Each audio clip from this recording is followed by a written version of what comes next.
Hi guys, welcome to my YouTube channel. මේ මගේ කතරගම ගිය ට්‍රිප් එකේ දෙවනි vlog එක. අපි මුලින්ම ගියේ සෙල්ල කතරගම තියෙන පන්සලට. පන්සලට ගිහිල්ලා වැඳලා අපි ළඟට ආවා ගණදෙවි කෝවිලට.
මේ ගණදෙවි කෝවිල. ගණදෙවි කෝවිලේ ඇතුළ වීඩියෝස් නම් ගත්තේ නැහැ මම. ඊට පස්සේ අපි ගණදෙවි කෝවිල වැඳලා ගියා මැණික් ගඟට මාළුන්ට කන්න පොරි දාන්න. මේ දවස්වල වතුර මඩ පාටයි, ඒ වගේම වතුර පාර සැරයි.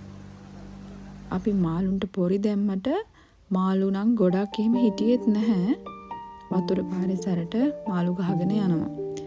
ඉතින් මේ විදිහට තමයි අපි සෙල්ල කතරගම ගණදෙවි දේවාලය වැඳලා පන්සලටත් ගිහිල්ලා ආවේ.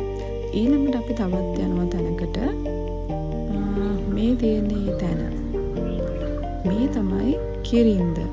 කිරින්ද පන්සල. අපි පන්සලටත් ගිහිල්ලා වැඳලා ඊට එහා පැත්තෙන් තියෙන අපි කවුරුත් ආස කරන ලස්සන මුහුද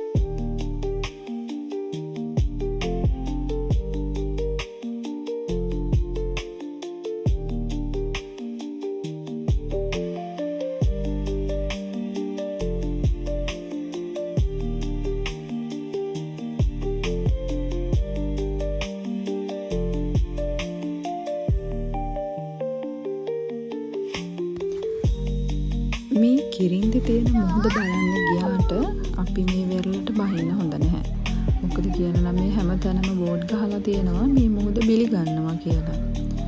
ඇත්තට මේක ඇත්ත. මොකද කියනවා නම් වතුර පාර ඒ තරම් සැරයි. මෙතන ලොකු මුහුදු වෙරළක් නැහැනේ. එතකොට මේ වතුර ඇවිල්ලා මේ ගල් පරවල වැදෙද්දී එන්න ප්‍රෙෂර් එක වැඩි. ඒක නිසා අපි නම් බැස්සේ නැහැ. මෙතන අපි පන්සලට එද්දිම බෝඩ් එකක් දාලා තියෙනවා.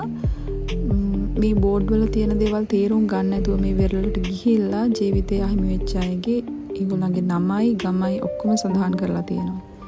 එහෙම දාලා තියෙන්නේ ආයේ මේවා පිළිගන්නේ නැතුව වෙරළට ගියොත් ඔයාලගේ ජීවිතේටත් මේක තමයි වෙන්නේ, මෙහිමයි දේවල් සිද්ධ වෙන්නේ කියලා පෙන්නලා දෙන්න.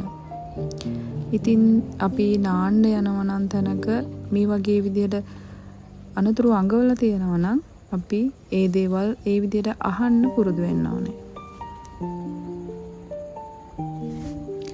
සුන්දර පරිසරයේ විඳින ගමන් අපි අපේ පරිස්සම ගැනත් හිතනවා නම් අපිට හැම දෙයකින්ම සතුට වෙන්න පුළුවන්.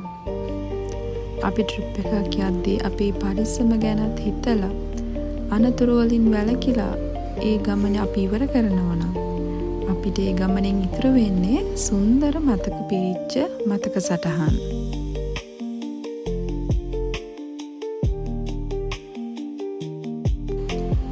මේ සුන්දර මුහුද මෙහෙම තිබුණට මෙතන අනතුරුදායකයි කියලා මම කලිනුත් කිව්වා.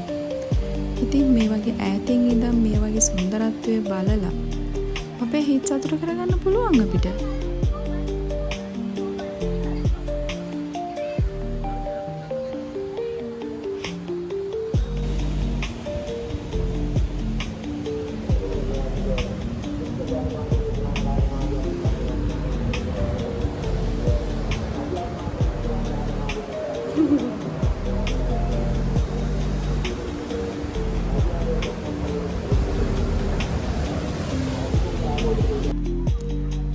පොඩි කාලේ ඉඳන් අද වෙනකම් හරි මාස දෙකක් තමයි මේ විදිහට මුහුද බලන් ඉන්න එක. මම හැමදාම ආසයි මේ වගේ ස්වභාවික නිදහස් පරිසරවල සුන්දරත්වය විඳින්න.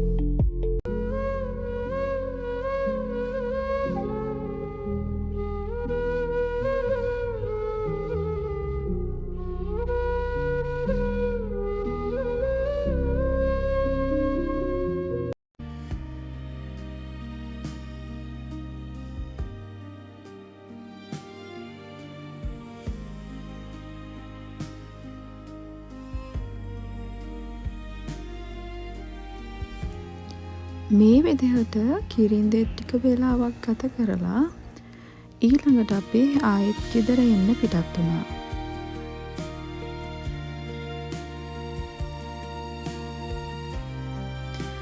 ඒ අතරමඟත් තිබුණා ලස්සන වැවක්.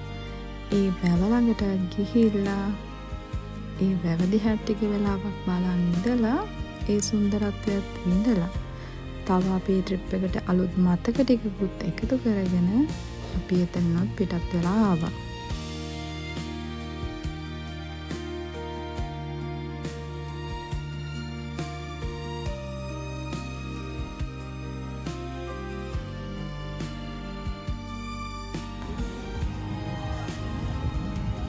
එහෙනම් මගේ vlog එක මෙතනින් ඉවරයි.